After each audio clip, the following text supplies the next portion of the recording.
Hey, hello everyone. Good morning, good afternoon, wherever you're joining from. All right, welcome everyone to this webinar on new advances and trends in mass spectrometry. My name is Hannah. I'm a journal specialist for Frontiers in Molecular Biosciences, the organizer of today's webinar. And we are a multidisciplinary open access journal committed to publishing high quality research curated by scientists for scientists. And today's roundtable session with representatives from the mass spectrometry industry is based on and works in conjunction with such a curated article collection, which is led by one of our own associate editors and your chair for today's roundtable discussion, Dr. Andras from the University of British Columbia. And as I mentioned, the session will be shared by Andras, and joining us for the roundtable discussion with him are four excellent speakers. From Thermo Fisher Scientific, we have Dr. Daniel Hermanson. From the Waters Corporation, Dr. LeRoy Martin is joining us. From Agilent, we have Dr. Patrick Batoon, and from Sciex, Dr. Paul Baker. And with that, let's kick off today's panel discussion and hear from them. Andras, the floor is yours. Thank you, Hannah, for the introduction. I would like to thank Frontiers for organizing this webinar, and I welcome our representative for the major mass spectrometry manufacturers. So together, we assembled three groups of questions on the general aspects of mass spectrometry per se. The first group of questions would focus on research applications and gaps. The second group of questions would be on data management and bioinformatics. And the third group of questions would be on collaboration and industry needs. So let's start with the first agenda on research applications and gaps. So the first question would be this as follows. What are the technical barriers that limit mass spectrometry use in single-cell analysis, metabolomics, lipidomics, and volatilomics? Gentlemen, who wants to start? I'll go ahead and start. Make it easy. We'll just round robin it. It's a good question. What are the limitations for single-cell omics studies? I think you have to look at them separately. The needs for metabolomics are different than the needs for lipidomics, and are different from the needs of proteomics. And to be honest, you can do single-cell lipidomics currently on a high-powered on current technology, just because of the fact that you're not quantity limited necessarily with lipids. So we've been doing essentially single-cell lipidomics for a while now, whether it's actually looking at a single cell, but the level, the concentration of lipids that you're looking at, could be translated to a single cell. I think sensitivity is a big problem for single cell. Also, when you're using such small amount of material, in the case of proteomics, having refined chromatographic separation that's not going to bind to, the sparse amount of material that's already there. There's challenges. I think it's sensitivity, in my opinion, is probably the big issue, but then also sample handling. How do you isolate a single cell? How do you extract the single cell? And how do you effectively translate that material into usable data? That's kind of where I see it. Yeah, I agree. Oh, go ahead, Daniel. Go ahead. No, you go ahead, please. Okay. Yeah, I took down 3 points for this question. Essentially sensitivity, sample handling, and then the other thing that we see, especially from the instrument development standpoint, is the need for linear dynamic range. So being able to handle the lowest of the lowest trace analysis and limits of detection, while also being able to detect the highest of the high, most concentrated things in biological systems within the same analysis. So that's finding detectors that work with that, or having techniques that can handle the two. And it often spans 6 to 7 orders of magnitude of concentration. So we keep getting requests for even higher than that as well. Yeah, I think that's a really good point, is that all of these questions really have to start with what is the biological question that we need to answer with the technologies that we provide. And so I think single cell omics has certainly been an emerging field And of course, with metabolomics, lipidomics, and proteomics, we're playing catch up to other technologies like single cell RNA-seq, which has really become extremely mainstream. But of course, with mass spectrometry, we have challenges that RNA-seq does not have in that. For example, they can use amplification with PCR where we cannot. And so it really becomes important from a technology standpoint that we provide that sensitivity in the actual hardware rather than in some of the sample preparation workflows, like Paul mentioned, making sure that you get every little bit of that single cell into a mass spectrometer is not trivial. And making sure that there's sample transferring, for example, from a well or from a plate is really critical to it. But I also think it's important to think about exactly how you do the analysis. You could do a targeted analysis, which can be extremely sensitive, give you that absolute quantitation, or are we doing more of a discovery workflow where we want to kind of capture a larger breadth of analytes from that individual sample? And from my perspective, one of the big advancements there has been the shift to using more nanoflow chromatography. This is actually one of the best ways to improve sensitivity, of course, paired with very sensitive mass spectrometers, but on the front end as well in the ionization process. Yeah, that's a good point, to move all the separations and sample handling as close to the ionization as physically possible, chemically possible. I might say one other thing to Daniel's point about having a biological question. One of the challenges about single cell is stoichiometry. When you're looking at a cell, does it have a molecule, or does it have the 10 molecules you need to actually measure it? So when you're looking at bigger samples, you're going to average out something. But with single cells, you could be looking at something where it doesn't really exist. So you have to be sort of dancing down that edge. Yeah, I really like that point about what is actually there.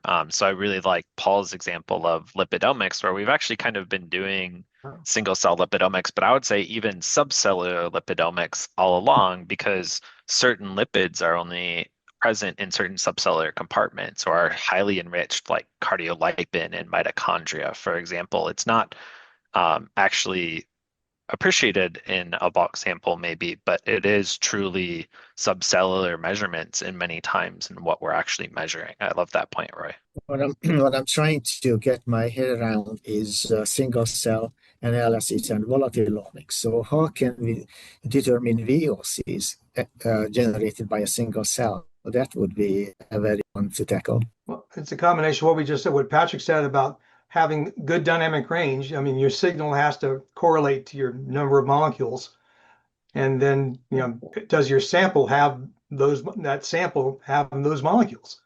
And if you can measure it, and your technique, your handling will give you the signal, then you got that. Volatilomics is a little hard to know, the transfer and the stoichiometry again. Yeah, on that point, I think Daniel mentioned, the push towards low flow technologies. So especially with mass spec, smaller droplet size improves the ionization. That's certainly one thing.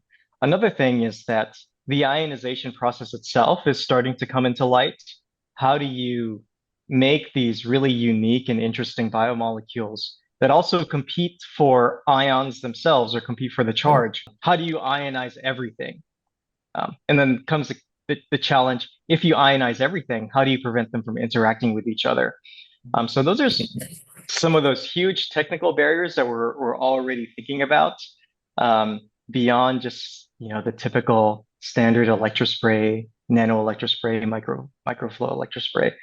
And how do you get that secondary, that secondary ionization that's a little bit more selective or even more downstream separation beyond chromatography? That's a good point. It brings up to my mind kind of the field of metabolomics for many years, which was they talked in features, right? Oh, we've got 10,000 features. We know what 3 of them are, but we've got 10,000 features, right? So what it brings to my mind is at what level of specificity do you want to be measuring your compounds, right?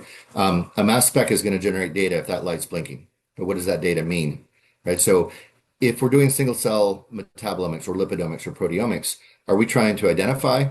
Are we just identifying features? We can do single cell probably on any technology, but what are you going to get? What does the data translate to? And so being able to capture that data and transform that data into meaningful identification, quantitation, that's where the real challenge is, because we're going to get signal one way or the other, whether it's a single cell or a million cells. But can we translate that? And that comes to your point there, Patrick, is, you know, is it noise? Is it real? Is it, is it adducts? How do we get to that point? And so, I posit we have to do MSMS. We have to do product line analysis to be able to identify these molecules. And that brings in, that affects sensitivity, that affects a lot of other aspects. But what level of specificity do we want in a single cell? That's a question we have to ask the biologist, right? Yeah, I really like that point a lot, Paul. And I think it also really brings up statistics here. What you're mentioning is also ion statistics for the mass spectrometer to be able to accurately and precisely quantify those ions in that actual inherent measurement. But it also brings up the statistics. How many single cells do you really need to run? What is the biological variability in even the quote unquote same cell Between if it's in a cells. different Yeah. cell cycle state? And these are things that are very tightly regulated by the things that we are measuring. So this is where it goes from one sample to hundreds or thousands or millions of cells. We know this from the trends in other single cell technologies that these studies may require very high throughput to be able to fully support the statistical calculations that are required for some of these questions. There's one more challenge too, is where is the molecule you're looking for in the cell? I mean, if it's a lipid in the membrane, that you may or may not be able to see that. Or it's in the extracellular matrix, your sample handling could easily get rid of it. So Yes, very good points. A technical issue I was thinking about while I was listening to you is the polarity switching, because lipidomics metabolics also, we typically do negative ionization more than positive ionization models. Patrick pointed out the importance of ionization.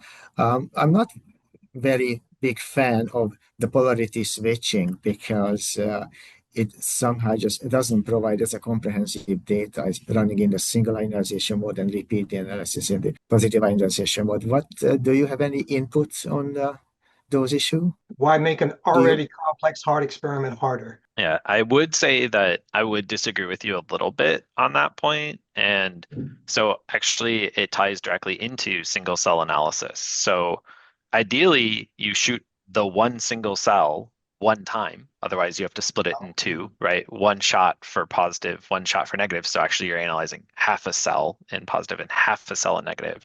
And so we've actually seen with the fast polarity switching that we can do on some of the Orbitrap instruments, that in particular with lipidomics, we get a really nice boost in performance for single cell because you can just shoot that one single cell with polarity switching to capture both positive and negative mode in that single shot. So there are certainly use cases where polarity switching is preferred.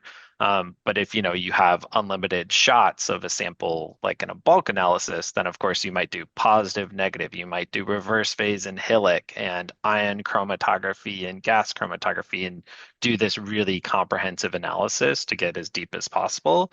But when you have limited sample amounts, that may not be possible or may actually decrease your performance if you only get that one shot. Yeah, on the topic of performance, actually polarity switching in the context of the ion optics rail is very helpful to the system because over time, especially as you analyze a bunch of samples in the same polarity, things will start to accumulate along the ion optics rail, the front of the instrument, in a single charge, and that creates this really weird layer that can stall ions from further transferring into downstream elements. So I kind of as like this best practice, a polarity switch will help discharge that layer and help you regain sensitivity for a specific analysis. So whether you're actually doing fast polarity switching within the method, or if you include it as like a trick or a best practice while you're washing out, that really does help the system. And there's some fundamental reasons behind that. I was struck by Daniel's comment about oh, sorry, Andras, go ahead. No. I just try to visualize what Patrick is describing is like a self-cleaning process. It kick off the layer of ions, and then That's right. sounds good. No, sorry. So what I was struck by with what Daniel said is the fact that we have a single cell, and you're going to get one shot at it, right? So it also brings the point is how are we going to integrate omics research? We've kind of maybe had a little bias so far in the talk about metabolomics and lipidomics, but proteomics is there as well, right? The big goal is to integrate all these omics fields. How do you take a single cell and get lipidomics, metabolomics, proteomics? You're not going to. It's just not going to happen. So, and this is my own personal bias. I mean, why can't we do it with 10 cells and do it, Roy, kind of mitigate what Roy was talking about, where what if that one cell doesn't have your molecule, but 10 probably has it? So do we truly want to do single cell? That's what I'm curious about. Is there an endpoint with single cell lipidomics, metabolomics, proteomics that's going to say, aha, we figured it out? I personally don't think so, but I'm curious what others think. Well, there's always a challenge of like single cell imaging, of looking at the cell in situ, of using a sensitive technique, but making sure that you are looking at it. You got an optical image, and the chemical signal is coming from one point. It's not always valid because cells change molecules, but not having to separate it out, not having to choose it ahead of time can make things a little bit easier sometimes. Yeah, I really like what Roy brought up there in that, and Paul, in that maybe true single cell work is not the end game. I think from a technical standpoint, it becomes, single cell, then subcellular, and it's, eventually you'll always want to go smaller for certain things. But I do think what Roy brought up is that actually spatial context might be even more important than a true single cell. So for example, in proteomics, there's been some really fantastic work done on deep visual proteomics where you do smaller subsections of a tissue and can analyze that in combination with microscopy, for example, to overlay multiple pieces of information like, staining with proteomics or staining with some omics measurement on mass spectrometry. And that to me is an extremely promising field that will definitely advance a lot of understanding of biology. Excellent point. So I'm sure we could talk about this ad nauseum, but just to being on track, I would like to move on to the next questions. Do you have anything else to add to this agenda? Okay. So the next question in this realm of questions on research applications and gaps, the next question would be as follows. How do you see the integration of mass spectrometry with other omics platforms evolving in the next few years? So I leave it up to you, gentlemen, who would like to start. I think one interesting thing, especially within my company where we have genomics, pathology, protein folks, divisions, and small molecule folks, one of the terms that we're seeing is multi-omics. So how do you converge the various different technology platforms into a single data stream to help someone or get information of a population? I guess this multi-omics thing is really interesting because it essentially tracks the central dogma of biology. How does your genetics affect the disease? How does that disease affect your proteins? How do those proteins affect the small molecule expression, I guess, or the production of small molecules, protein expression? And I think the biggest challenge essentially is how do you merge the data from different fields of science who speak different languages, essentially, and often have no expertise amongst each other. I mean, I believe we're here as analytical chemists with some biology focus, but I literally know nothing about bioinformatics or reading a DNA data file or something like that from those sequencers. So I think that's some of the problems. And I'll step back here just to let everyone else speak. I can definitely echo the feeling that the more I learn about bioinformatics and multi-omics, the more I realize how little I understand and how big this problem is, right? So I love your point about the central dogma, right? DNA goes to RNA, goes to protein, and then small molecules and lipids somewhere behind it. But then you have to step back and realize that the DNA gets turned into mRNA, and that mRNA gets translated into proteins, which then get modified post-translationally and degraded and regulated in spatial contexts. And so even this theoretically simple idea of one gene to one protein is wrong on its surface, based off of how biology works. And then if you look at even like proteins and metabolites, in an ideal world, there's one enzyme that synthesizes one metabolite and one enzyme that's co-regulated that degrades it. That's not how biology works. If you look at something like lysine, there's like 80 enzymes that work on lysine. And so it's really this massive expansion of information as you change which omics study that you do, from genomics to transcriptomics to proteomics to metabolomics. And without unifying identifiers and unifying, just parameters in which we talk about these things, it becomes intractable. And so I think one of the great things from end user perspective is that what Patrick said is exactly true. All four of us represent companies who have efforts across all of these omics measurements to various extents, and we all are implicitly motivated to connect them by connecting our various workflows together. There's a huge amount of information that can be gained. And of course, one of the big things that's out in the world now is AI deep learning models, which theoretically can take this absolute massive data that a human starts drilling at because it's so complex, but potentially start to make sense of those things.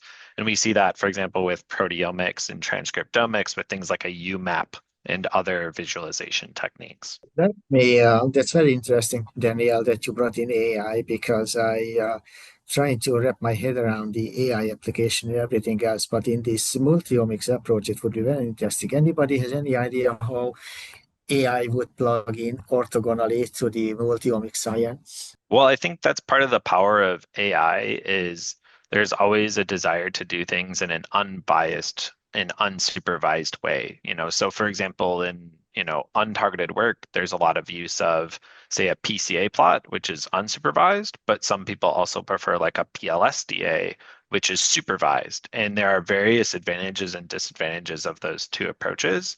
And one of the promises of AI is that it can create new models or new understandings of what dependent and independent variables might be by cross correlations across these seemingly unrelated things. And that certainly opens some new opportunities, I think. Kind of struck by Roy's earlier comment about stoichiometry, right? I mean, how do we normalize these data sets to the point where they could be correlated? We have, maybe in protein, they're doing milligrams of, proteomics, they're doing milligrams of protein, and lipids, we're doing, no, I took X mils of whatever, of plasma and extracted it out. I mean, I think AI is probably going to be the answer in terms of being able to have the power to deal with these massive data sets. I mean, we're talking gigabytes, multiple gigabytes of data, and probably even more than that, maybe even approaching terabytes of data in a single sample. To how to coordinate that, it seems right now, I think it's, we use the letters AI maybe a little bit too freely. Oh, AI is going to be the solution, but I still think there's some fundamental issues, like how do you normalize the data to begin with? And once you've done that and have a unified way of comparing protein to lipids, then maybe we can talk. But I don't know. I think AI is exciting, but I don't think we're not there yet. That's for sure. I agree. What I was thinking is that, for example, what one of you described is that sometimes, for example, the transcriptomics data doesn't match the proteomics. So it's may not always true that one gene is transcribed to one message in RNA that generates a protein, and we should find that protein representing that gene. For example, that protein catalyzes the production of a lipid metabolite. We should see the entire link through the from the proteome to the lipid. It doesn't always be the case because so many other genes on proteins are involved. So, for example, AI could help what I'm imagining. Maybe could help us find the haystack, the needle in the haystack. Which of those many pathways is the one that actually applies in this multiomics from the gene down to the small molecular metabolite. That would be very exciting to come up like plugins, applications in the software, mass spectrometry software with an AI plugin, something like this. I can easily imagine that would happen relatively quickly. Yeah, I think that's a great point, but I think maybe an example from one of the favorite experiments that I've ever done, which was kind of a great example of this, is that these things are also state dependent and tissue dependent. So in my graduate work, I studied eicosanoids, and the classic dogma was that you go from a phospholipid, release arachidonic acid that goes directly to a cyclooxygenase to make prostaglandin. So this is what, NSAIDs work on. So Advil, Tylenol, etc. And so the fascinating thing is that when I was in graduate school, it was also found that there's an alternate pathway in certain circumstances where you actually go to 2-arachidinylglycerol and then hydrolyze that to form eicosanoids in certain tissues. And so it's really fascinating how these interplays become so complicated, and in various different tissues or in different conditions, they may or may not actually be true, depending on what context is being studied. So it's not only complicated in the connections, but also in how those connections work in different states. I just had a thought related to the AI topic and that unsupervised or supervised learning of big data. Taking a lot of the data in, I guess this is just my perspective, but taking a lot of the data in, I don't think the answer is purely AI, where you just throw a bunch of the data in there. My perspective is that it will be kind of like, I hate to use this term, but a co-pilot or someone to work in conjunction with you as the scientist to help map out these pathways. Maybe this is my ignorance about AI, but I don't think it would really understand that context of the pathways and those linked interdependencies. And you or we as a scientist would have to guide it, but I think it would make a powerful augmentation to the folks that do this kind of work. Yeah, I do think there's a really important, point that Patrick brings up as well, which is how you do the analysis really changes a lot of things. That's right. I think the field has moved very far away from, especially in small molecule world, where the entire basis of metabolite, biochemical pathways was done without a mass spectrometer, right? It was done by chemists. And going back to that appreciation of chemical transformations or doing things like targeted pathway analysis on a triple quad is the bread and butter of how mass spectrometry started. And we've really moved to some of these larger discovery type experiments, which are undeniably powerful. But in many cases, the best experiment is actually to do a targeted analysis on specific analytes of interest based off of your hypothesis. It's the best hypothesis testing experiment to do. If I may add a comment to this one, Danielle, that's an excellent point. Basically, that's how I operate in my entire career. So what the question, I'm an analytical chemist / mass spectrometrist, the question I figured after so many years of struggle and try and error and the failures is I realized I ask the wrong questions. I have a sample and I always ask what's in this sample, and that's the wrong questions because I should have asked, as you said, is this sample compound A? No. Compound B? No. Compound C, until you find compound X is the sample. So you target it, you go down the list one by one and you will get your answer. So everything starts in targeted, and then you basically, once you master that, you open up the field about endless opportunities. What do you think? I think that's you bring up a good point. I can say for the field of lipidomics, which I have a lot more familiarity with, it initially started as a more untargeted, or we used to call it semi-targeted, which is shotgun lipidomics, right? Trying to find out what's there. And that's always been this question, what's in there? And the field of lipidomics has most definitely shifted towards a targeted approach. You throw a gigantic net and you just troll and find what pieces you can find.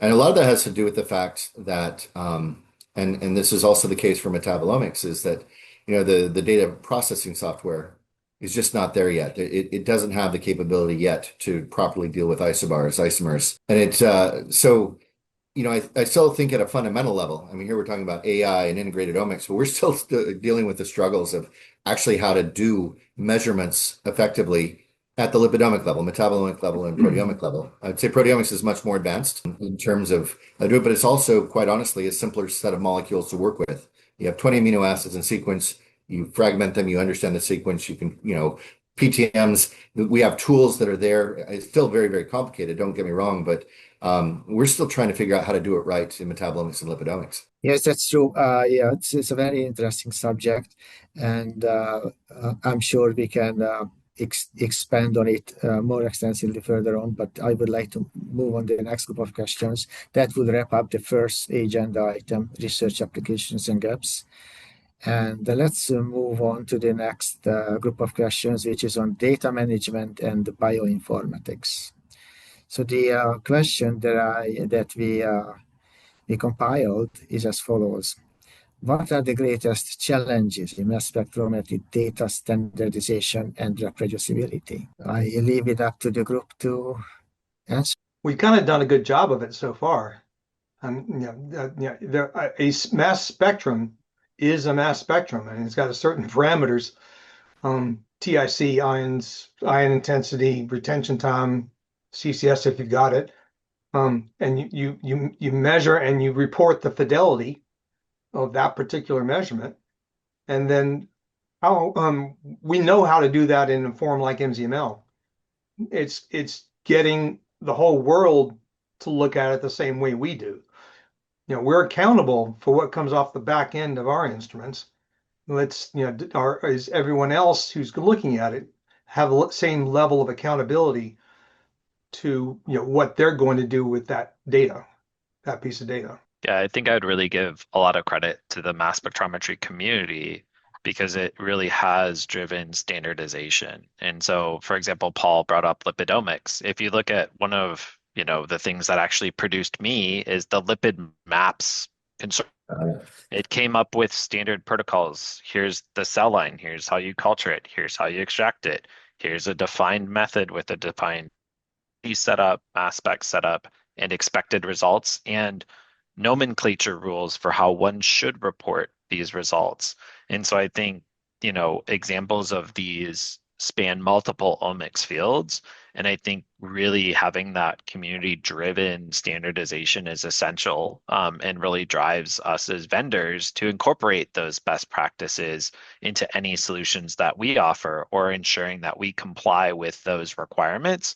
Otherwise, our technologies won't be adopted by the community because they don't fall into the expectations of our customers. Yeah, Daniel, that's a good point. I would say that one of the challenges that I see in terms of normalization or standardization in the small molecule omics field is really just the lack of primary reference standards. It's lipidomics, lipids fragment in a predictable manner, and we have fair confidence that we can identify something at least at a certain level. Yeah, it's a lipid, and yeah, maybe it's PC or maybe it has this fatty acid, but it's still what hasn't enabled us to standardize as well as we probably should is that we're going blind. We're assuming that this molecule is what it is. We don't have a primary reference standard to understand its ionization efficiency, its fragmentation efficiency, so we can't quite get the exact concentration there. So we resorted to comparing two samples. Well, in sample A, it's twice as high as in sample B. That's not a great way to standardize, and I think that that's really what's lacking. But that's just the reality. As vendors, we're not creating standards necessarily to do this. This is kind of the scientific community, so we've got to work hand in hand with the scientific community to do these. Would that be an option? Because when I was running a mass spec lab over vendor A instrumentation, customers came in who acquired their data on vendor B mass spectrometer. They couldn't read their data in my mass spectrometers because the data structure, data file format was different. I know that there are software that could convert the mass spectrometry data, but do you think it would be a possibility? I know that data structure is a proprietary information, it's vendor specific, but keeping that in place, the vendor-specific proprietary data structure, also an option that every mass spectrometer can acquire data in a general format, for example, like an SI or something like that, that every mass spectrometer software could read the acquired data to process it. Do you think, or is just a complete illusory aspect? We're kind of already there. Yeah, every one of our current machines would put out a common data file, which to Daniel's point, the community came up with, and continually validates and modifies. So you hit go on our machine and you get that automatically. I mean, we have some proprietary things that we need to do, but on the back end comes this big stream of MZML spectra. So that's about as common as you can get. Yeah, I think going on Roy. Oh, go ahead, Patrick. Sorry, Daniel. Yeah, going on Roy's point, because we've standardized on, what a mass spectrum looks like, looking at retention times, how the data is structured, even though the vendors kind of have all their proprietary metadata in there, I'm certain there's a plugin that you can ask for to just output that file, or it's even included in the data acquisition. That way you can load it in, I don't know, third-party data analysis software for that.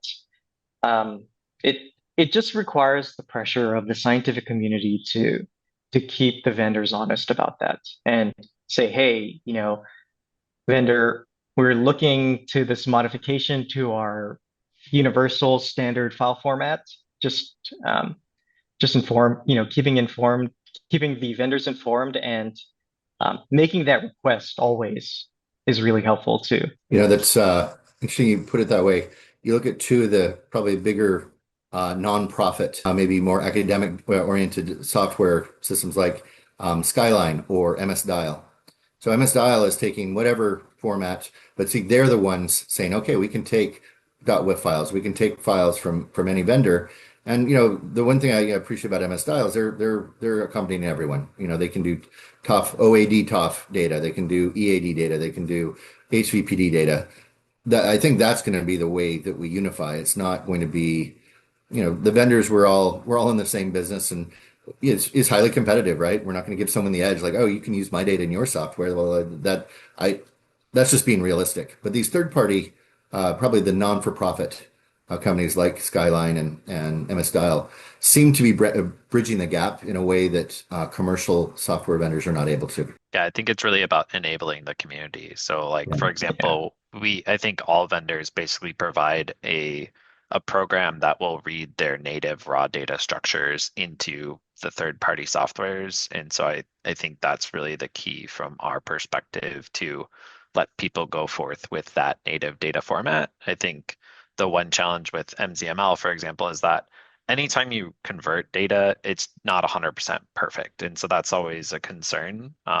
You make certain assumptions or certain things get lost in translation is, never ideal. And so making sure they can read the actual true native data format in the way that is intended is really important. Okay, so thank you for your answers. So I would like to then move on to the third and last group of questions, which would be on collaboration and industry needs. And the question in this group is as follows. How can academia, industry, and regulators collaborate more efficiently to produce the highest quality of data without being over-regulated? I think the key to this is developing the academic industry relationships. The regulators come from both fields unless it's someone completely political, which I don't want to go into, but a strong industry academic partnership will drive the regulation ultimately.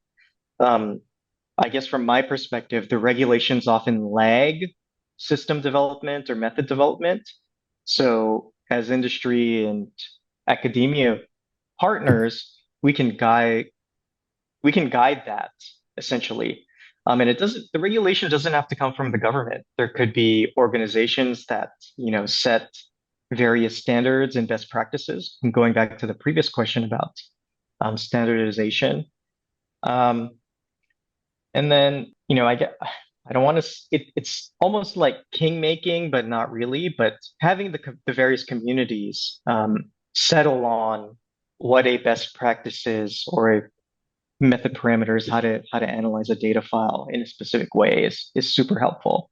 Mhm. I'm not so much a fan of regulation, but I understand that it is necessary in this regard. There's a good example of that, Patrick. It's the International Lipidomics Symposium, group founded by Kim Ekrus. And what they've done is they create, as a group of scientists, they've created some guidelines that journal editors should take into consideration when they're reviewing the paper. And here are the fundamentals. Is your LOQ this? Basically listing out the things that would say this data should be taken seriously. And that's a great example of self-regulation, right? It's a community deciding that. And then as a consequence, as a vendor, we're looking at this, okay, these guys are the experts in this field. They're saying that we need to have this. That's when we have to respond, right? Mhm. And there's been no outside regulation involved, right? So it's that partnership, as you say, between industry and academia. I'd say in a lot of ways, it's probably, if we're going to do it community-based, it's going to be driven by the academic community like it is with the ILS. Yeah, from my perspective, I think it really goes back to kind of how things develop. I think the first thing is, of course, identifying if there is a problem and then developing an aligned solution. And I think that's something we're all motivated to do and taking the correct steps to really execute on the visions that we have as a community. To me, it comes in so many various forms, which is actually really exciting to see. I think we are all inherently motivated to make sure mass spectrometry succeeds in solving the problems of the world. There are so many ways that mass spectrometers can be applied across so many different applications, and it's really fun to be involved in that process, and making sure that these technologies can be leveraged appropriately in any given case, whether that's regulated or non-regulated, from my perspective. I have an example that kind of shows a really nice mixture of academic, industry, and maybe oversight or regulatory oversight, which is in the PFAS field, the perfluorinated alkyl substances field, right? So it was academics who figured out that the PFAS have some deleterious health effects, right? And then to the point where it was decided that we need to regulate these.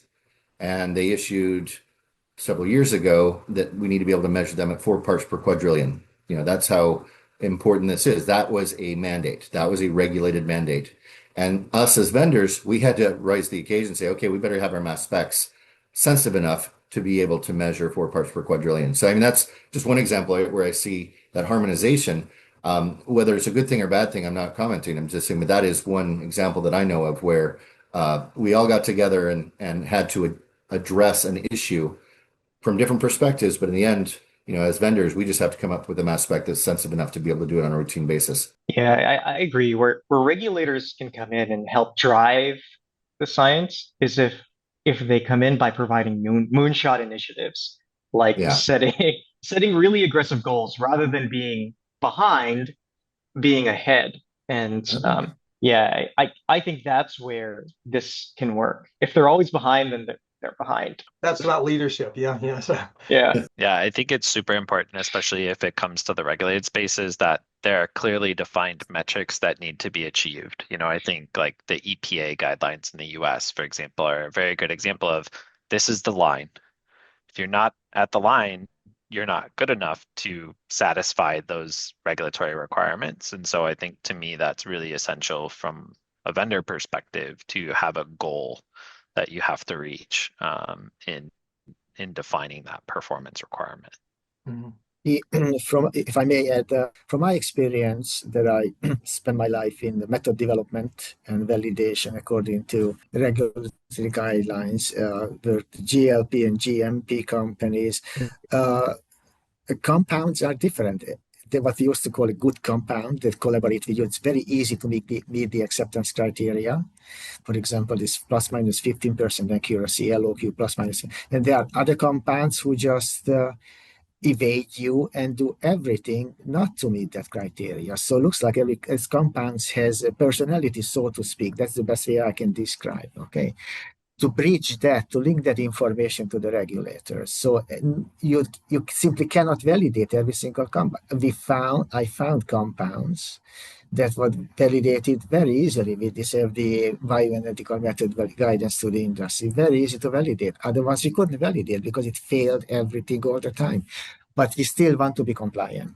So somehow work together with the regulatory agencies to be able to generate data with a compound A or compound B without being handcuffed by the regulations. Any comments? I would say from my perspective, your comments there are really a microcosm of what's happened in the last decade or so of drug development. If you look at the history of, pharmaceutical compounds, it's been driven primarily by small molecule pharmaceuticals.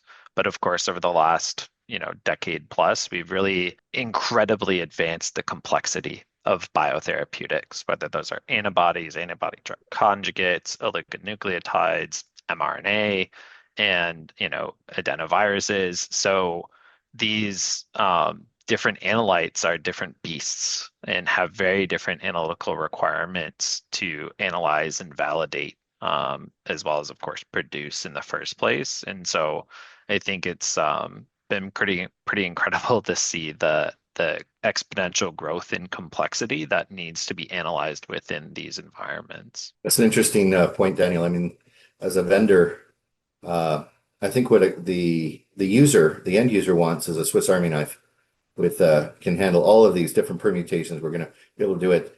The four of us know that the making of a commercial mass spectrometry is a lot like making sausage. It's a lot of maybe not too pretty and a lot of compromises. And how do we accommodate all the needs that are out there and still make a commercially viable product? That's the reality of what our business is. Do you think that the regulatory industry FDA is more like global, but the European Union regulations should be more aligned, or we should only have one main global regulatory guidelines for the analytical / mass spectrometry industry rather than the European and the North American? For example, what is the regulatory guidelines in Asia?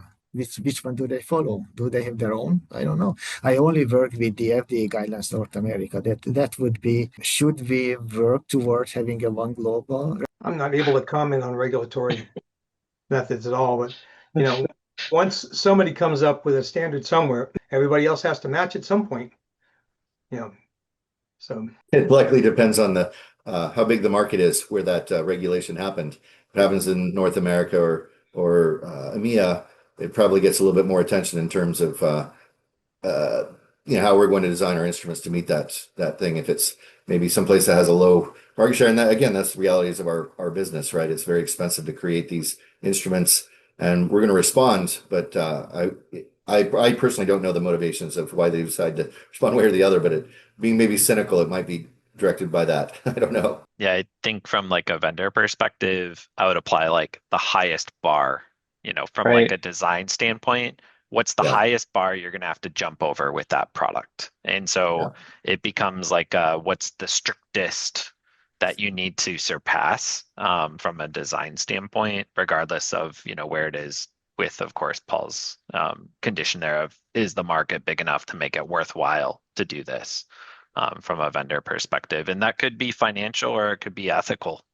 From our perspective, it's kind of an interesting choice always when you talk about product design of what is the target, because these things have long development cycles. So the target today may not be the target you actually shoot for because it's 5 years down the road, for example.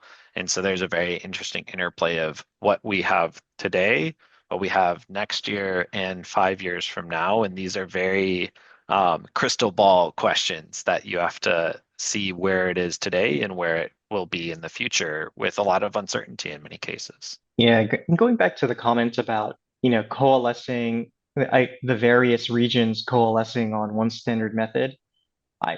I'm hesitant to say that we need some kind of global organization that controls all of that, because the various regions and countries have different motivations and values attached to that.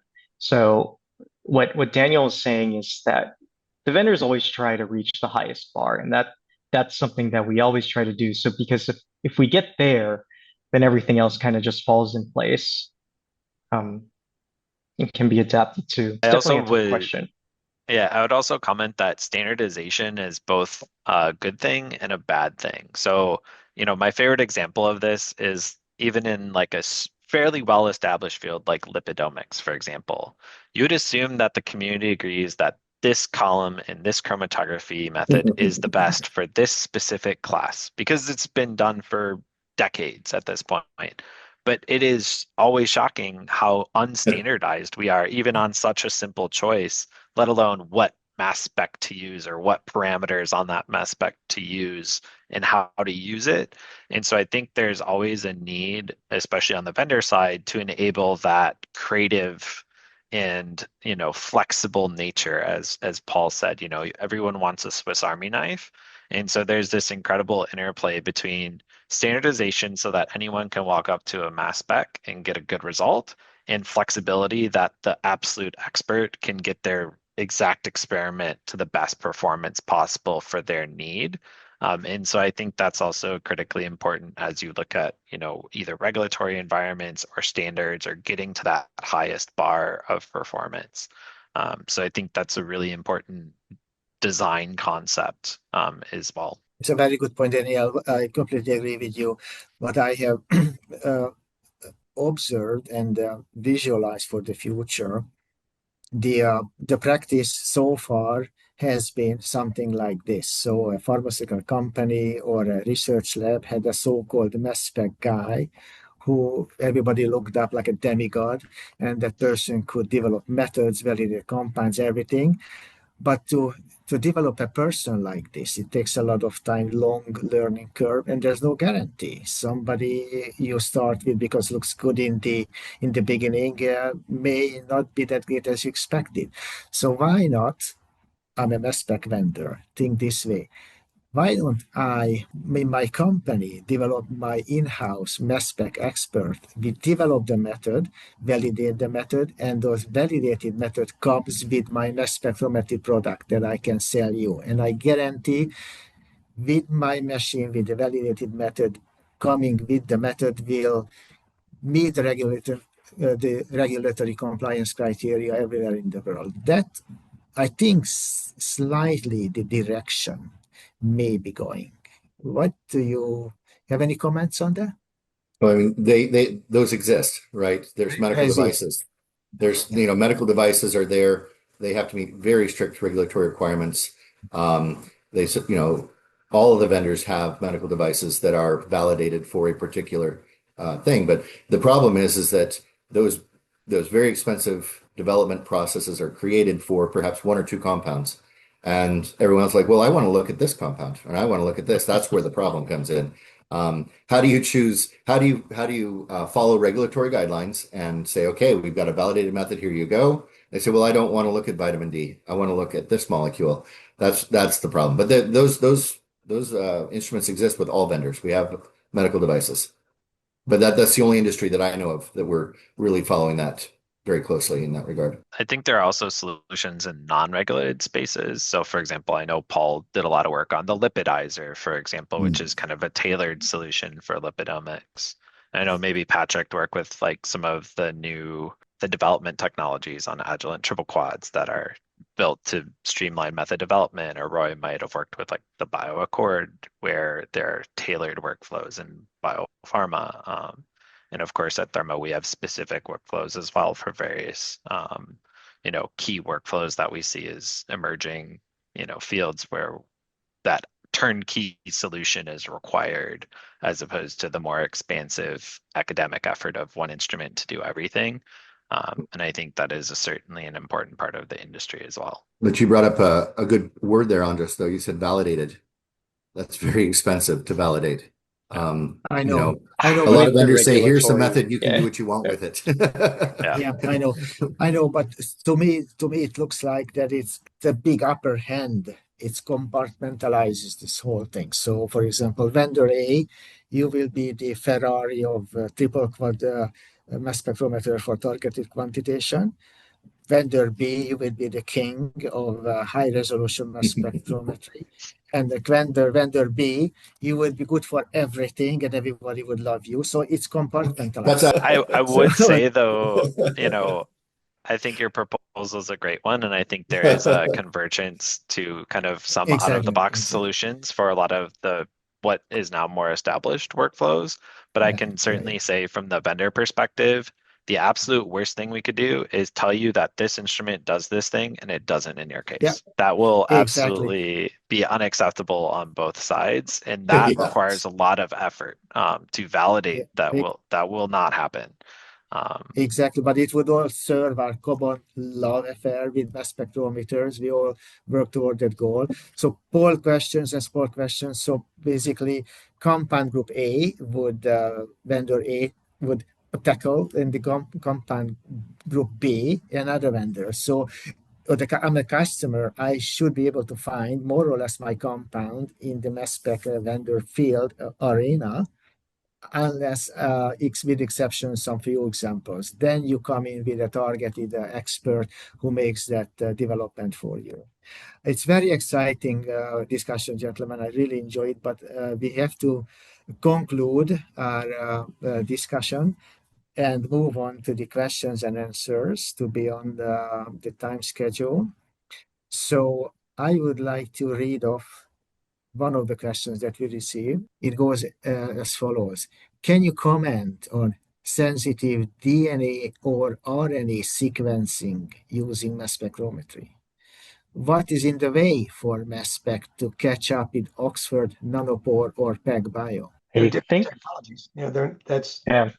We're not going to catch up with something that has nothing really to do with what we do. And RNA-seq is showing the expression of a message, whereas the mass spec is going to show you the pieces of a protein quantitatively measured. That's completely different. Yeah, I would say, to follow up on Roy's point there, I think there's actually some really nice examples now in published literature showing that single cell proteomics can detect as many proteins as single cell RNA-seq would predict from that same cell, for example. But of course, the proteins are far more informative than the RNA-seq data because they reflect the actual biological state rather than the predicted state from the RNA. There's a pretty good literature out there now that shows that there's like a 50% or worse correlation between RNA-seq and protein level data. And so I think the key is that multi-omics measurement and making sure that the readout that you utilize is appropriate for the question you ask. And based off of that literature, I would say that proteomic measurement by mass spec may be more valuable than the other techniques. Yeah, I think that's the right way to pivot this discussion, not whether mass spec can replace DNA or RNA sequencing, but rather augment it and be, co-develop alongside it. DNA and RNAs are huge, gigantic molecules. They're like intact proteins as well, but the mass spec lineage, I guess, has focused more on that protein analysis that we know how to handle it. Whereas with DNA and RNA sequencing, you have the A, C, T, Gs, and Us, and I'm not entirely sure how we can handle that in terms of how do we piece, if we do bottoms up DNA or RNA sequencing using mass spec, I'm not sure if we're set up for that. But that's my ignorance from my perspective. I think it just depends on the analytical solution being asked and the right kind of tool for the type of analyte or means to the end. You bring up a good point, Patrick.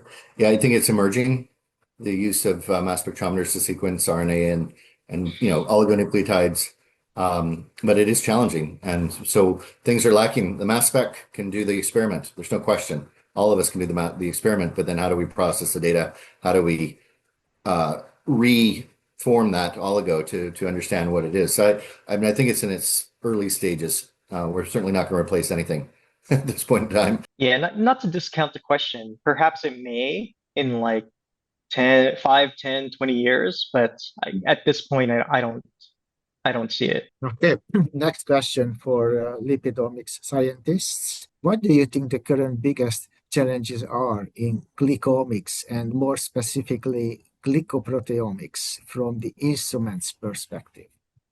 So what are the challenges in glycomics, glycoproteomics from the instrument's point of view? Go ahead, Daniel.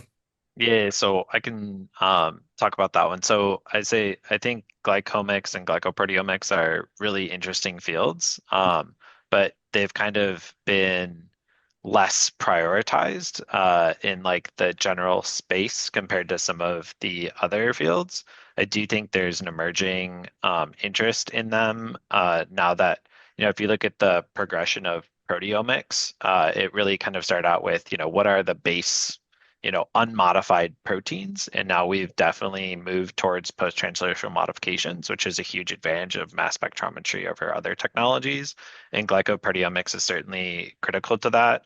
I know, both, multiple technologies recently have been really important for glycoproteomics in particular. So, for example, electron-based fragmentation or ion-ion reactions to more confidently sequence glycoproteins with both N and O linked. Glycomics has also been a really interesting field. There's many really prominent scientists doing this, but there's been less software support. For example, there's a good old program called SimGlycan, which is a really good tool for glycomics on top of some of the mass spectrometer requirements. Like, for example, with both glycoproteomics and glycomics, you kind of need to sequence each individual sugar on top of the glycoproteomics, where you also have to sequence the peptide as well. And so this requires some really careful ion orchestration of how you break it. And this is, of course, also important in things like lipidomics. It's not just taking and smashing everything into little bits, but you have to very elegantly chip away each of those building blocks in both glycomics and glycoproteomics, which is kind of an art from an instrumentation standpoint. Yeah, I think, go ahead, please. I think part of the art is that with these glycomics or these carbohydrates in particular, they branch out in weird and interesting ways compared to peptide sequences. So, like, development of the software toolkit and those fragmentation methods to elegantly handle this is pretty critical and important. Go ahead, Paul. Sorry about that. Oh yeah, no, I was just going to comment a little, just add additional to what Daniel mentioned, because he touched on it. I think glycomics and glycoproteomics was kind of the reason why it's an emerging field is because the technology wasn't there yet to really look at it in that elegant fashion that Daniel was mentioning. So these alternative fragmentation methods are really opening up the door to understanding PTMs in a very unique way. CID will just kick it off and you say, yeah, well, there was a sugar. And that's not very informative in terms of biology. So yeah, and that's, it's driving innovation, right? We're trying to figure out new ways to look at molecules, whether it be with photons, with electrons, with oxygen radicals. We're using different ways to look at a molecule with the same tool. Okay, thank you very much for answering the questions. And with this one, I would like to conclude our discussion. And thank you very much for your very exciting answers and brainstorming each other. I benefited from a lot. I feel rejuvenated, to be honest. And with this one, I would like to give back the word to Hannah, our host, and I really appreciate and thank you for your participation. Thank you. Thank you, Andras. Thank you for the Thanks, invitation. everybody. Yes, thank you everyone. Me as well. Really inspiring discussion. Thanks, Paul, Patrick, Roy, and Daniel for sharing your perspectives and knowledge. And thank you, Andras, for chairing this session. Thank you to everyone who attended as well and for contributing your questions. If you just can't get enough of the topic or you just want to stay connected, I've got on the screen for you right now a QR code to the accompanying article collection. We will also be publishing a summary of this event there shortly. So feel free to scan the code for some further reading or to share your own insights. Yeah, so on behalf of the panel and the Frontiers in Molecular Biosciences team, thank you everyone for your engagement and for attending today's webinar. I hope to see you all at the next one. Thank you very much and have a great day. Bye-bye.